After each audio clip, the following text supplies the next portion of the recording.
I am Dr. Silas Mordaunt, Associate Professor of Literature.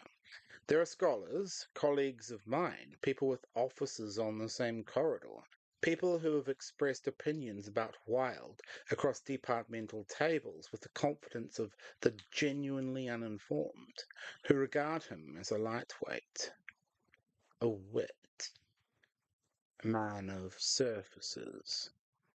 I regard these colleagues with the specific pity one reserves for those who have not yet read Homer, and I'll leave it there, as I've been advised that naming individuals in this format creates what has been described to me as a discovery problem of a different nature.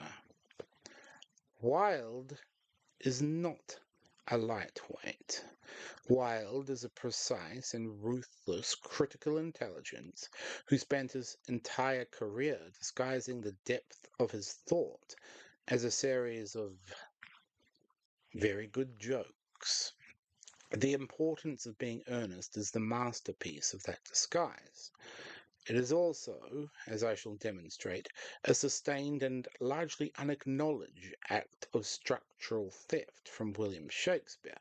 My thesis is this. Wilde did not write a comedy of manners, he wrote A Midsummer Night's Dream, and then had the audacity to pretend he hadn't. So we shall proceed. We begin in Half Moon Street, Mayfair. Algernon Moncrief is consuming cucumber sandwiches that do not belong to him. To the inattentive reader, this is Edwardian fluff. To those interested in the true structure, it is the opening movement of a very old dream. Shakespeare's comedies require a forest, not necessarily a literal one, like the Athenian woods or Arden. They require a conceptual space defined by its opposition to the city. They require a green world where the rules of the social order lose their jurisdiction, where identity becomes fluid, and where characters discover who they are by pretending to be someone else. Oberon announces it in the first act. I know a bank where the wild thyme blows, where ox lips and the nodding violet grows. That's jurisdiction. He's not particularly discussing nature and the particular plants he knows of. He's informing us that we're entering a space where different rules apply.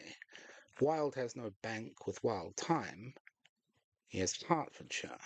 The distance between Mayfair and the Manor House is the distance between the law of the drawing room and the dream of the garden.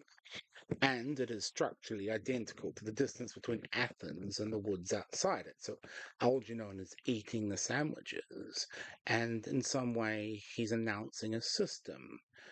In this play, the social contract is edible. We're being prepared for the forest. Shakespeare's comedies tend to require an alternative space where the protagonist can escape the intolerable logic of the opening act and dream it's the woods. In Earnest, it's Bunbury, Algernon's fictional invalid, maintained in the country for the purpose of providing a respectable exit from inconvenient obligations. Bunbury here is a structural mechanism. He's a portal to the forest. A man who marries without knowing Bunbury, Algernon tells us, has a very tedious time of it. He means this as an epigram, but at a deeper level, he's describing the Shakespearean necessity of the green world for the preservation of the soul. Jack maintains his own version, Ernest, the fictional brother whose dissipations require urgent management in London. Both men have constructed a Bunbury, and they've both understood instinctively what Lysander understands when he proposes flight from Athens. The course of true love never did run smooth, and that if the course will not run smooth within the city walls, the lovers must leave the city.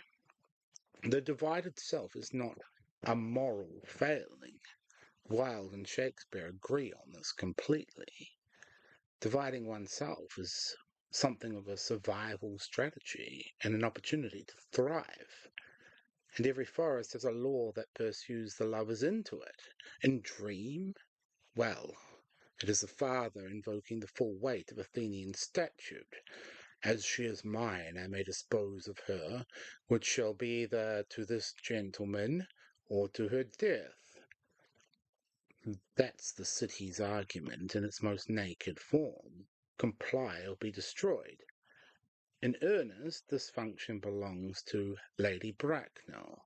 She is the embodiment of what the city requires: lineage, property, a correct and proper relationship between origins and ambitions. When she interrogates Jack, to lose one parent, Mr. Worthing, may be regarded as a misfortune. To lose both looks like carelessness. She's not being cruel in any personal sense. She's administering a system, and she's doing it with the serene conviction of someone who has never doubted the system's right to be administered. She demands to know the street, the side of the square, the parents, the income, the politics, the foundations of the property. What are your politics? Well, I am afraid I really have none. I'm a liberal unionist. Oh, they count as Tories, she says, and moves on. She's not really interested in Jack. And Jack cannot satisfy this application because his origins are a handbag. The social order has issued a requirement that the available humans cannot meet, which is precisely the condition that, in Shakespeare, drives the lovers into the woods. In A Midsummer Night's Dream, the forest produces a specific and humiliating symmetry.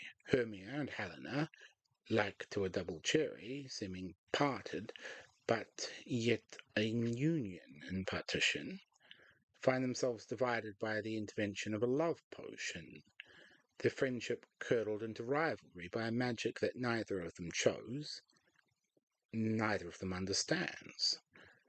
Wilde replicates this structure with Gwendolen Fairfax and Cecily Cardew, and does it with considerably more precision than he's usually given credit. These two meet in the garden, which is to say, in the forest, and immediately recognize each other as rivals for Ernest, the man who does not exist. Their combat across the tea table is among the most technically accomplished scenes in English comedy.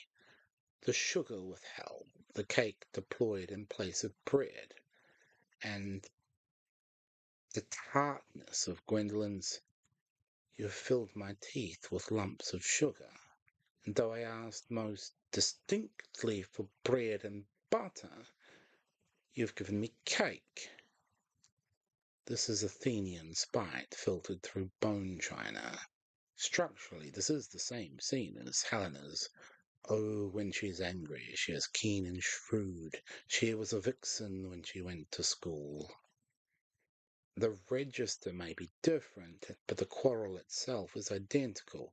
It's two women fighting over a man who has been magically substituted for the man they actually want, in a space outside the city where such confusions are the natural order.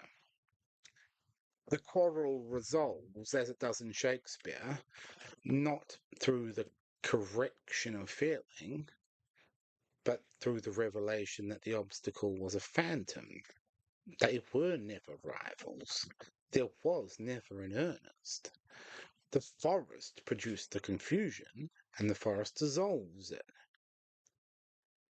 And so you see clearly here Wilde's most precise piece of structural theft. This is the one that's most consistently overlooked.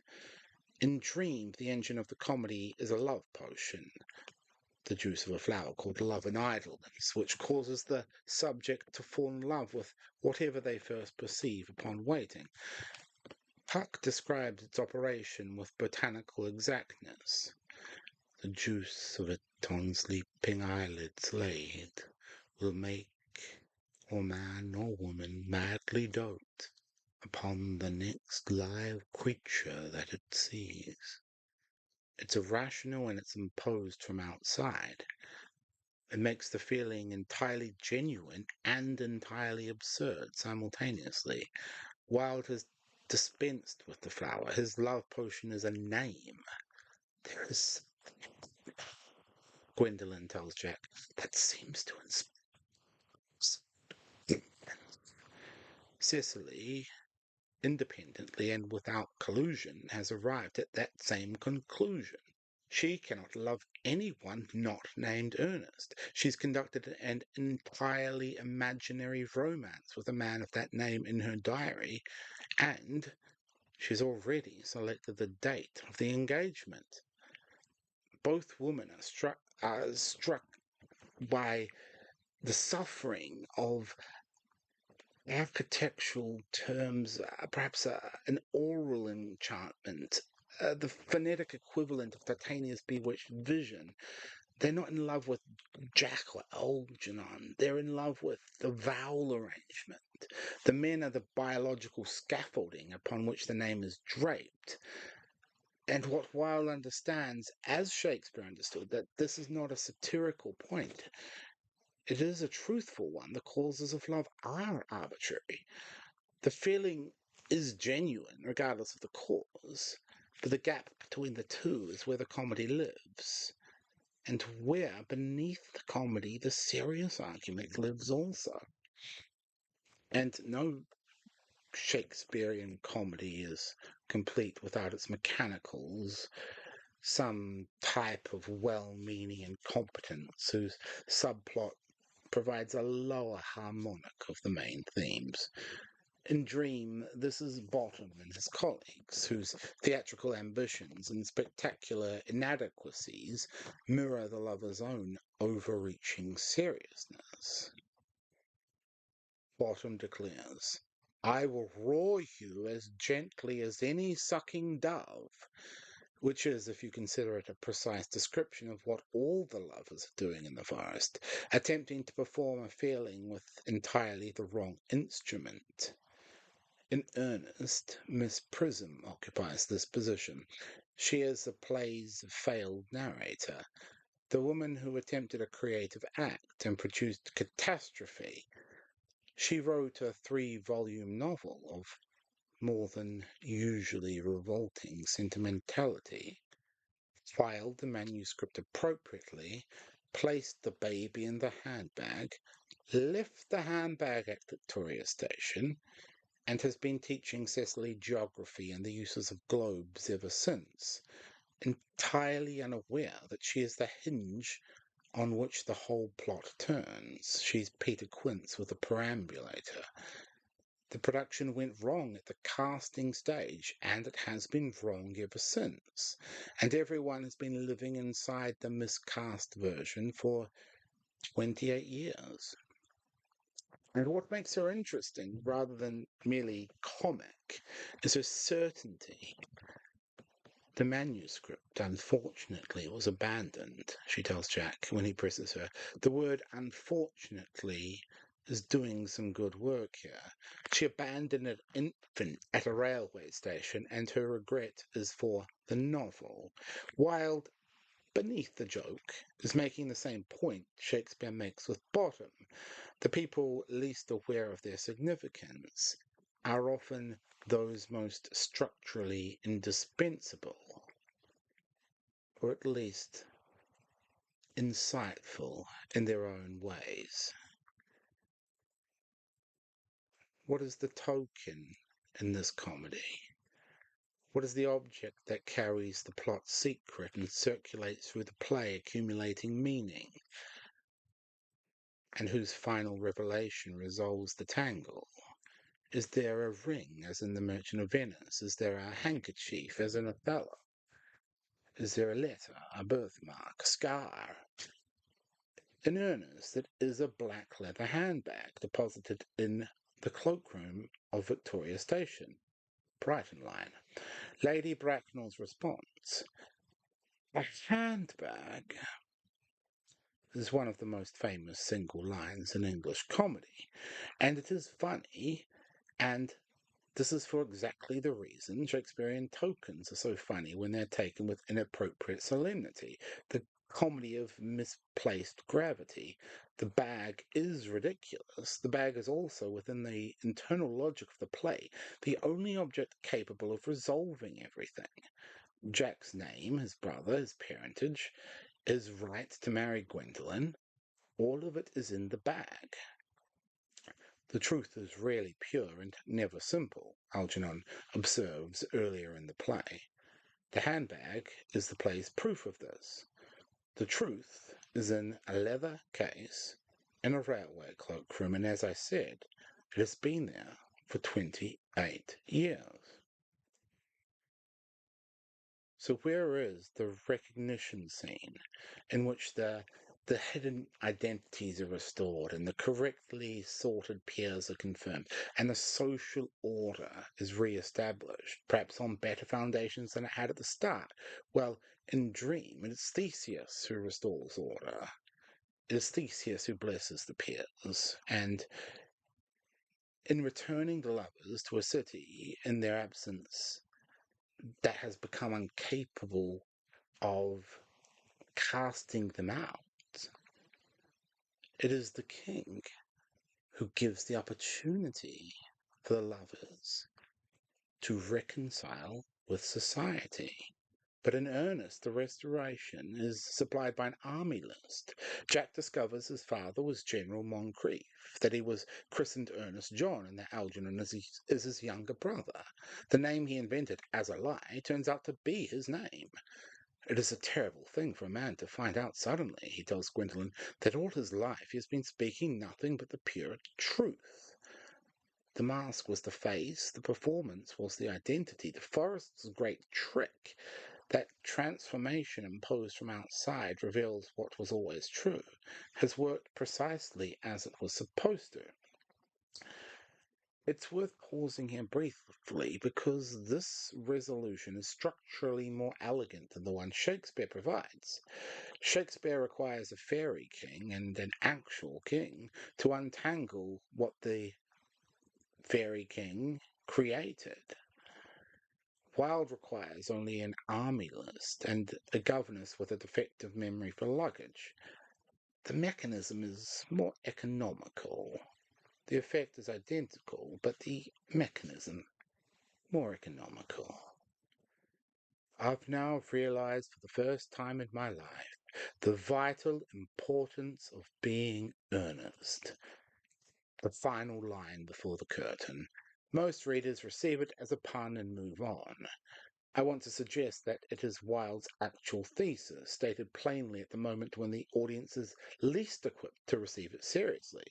The play has spent 3 acts demonstrating that its characters can only access genuine feeling through artificial means, through invented brothers or fictional invalids, and names with no prior relationship to the people bearing them. The triviality is not a retreat from seriousness. It seems to be Wilde's argument that the artificial and the genuine are not opposites. They are, in the grammar of the forest, the same thing, approached from different directions. The good end happily, Miss Prism offers earlier, and the bad unhappily. That is what fiction means. Wilde's resolution is precisely this, not that the characters have become sincere, but that sincerity turns out to have been what they were performing all along. Shakespeare's lovers would return from the woods to Athens with the Duke's blessing and a corrected social order. Wilde's lovers leave the garden with the correct names and a reconciled handbag. The resolutions are equally arbitrary and equally satisfying because both playwrights understood that resolution is a formal requirement rather than a moral one, that the comedy must end with the forest's gifts accepted and the city's terms renegotiated, and that the precise mechanism by which this occurs in the grand structural sense is a matter of the author's temperament. Wilde's temperament produced an army list and a letter bag. Shakespeare's produced a fairy king and a magic flower. It's the same building. The shovel, the gilded shovel, if you're looking for it, is in Wilde's right hand throughout. He buries Shakespeare under 3 acts of lavender and wit, and the body, when you do find it, is smiling. It appears that Wilde's proclivity for wit does not undermine his instinctual understanding of humanity. Of course, nor too does Shakespeare. But Wilde is too often praised for the wrong reasons, and imprecise praise is nearly as irritating as imprecise criticism. His method is not evasion, it's an argument by other means. He's building backwards from the ending he wants. He's constructing the architecture around the conclusion. And he makes it hold through sheer structural conviction. The thesis produces the evidence. Whether this is genius or audacity depends entirely on whether the structure holds, and in Wilde's case it does, which is the only test that matters. I will admit, I use the word admit carefully, that I find this method recognizable. A thesis pursued with sufficient conviction will eventually generate its own supporting material. I have noticed this in my own work. I'm not entirely sure what to do with the observation, so I'm making it here briefly and moving on, which is also, I suspect, what Wilde would have done. So this analysis is complete. We shall proceed, presumably, to the next one. I am Dr. Silas Mordaunt, Associate Professor of Literature.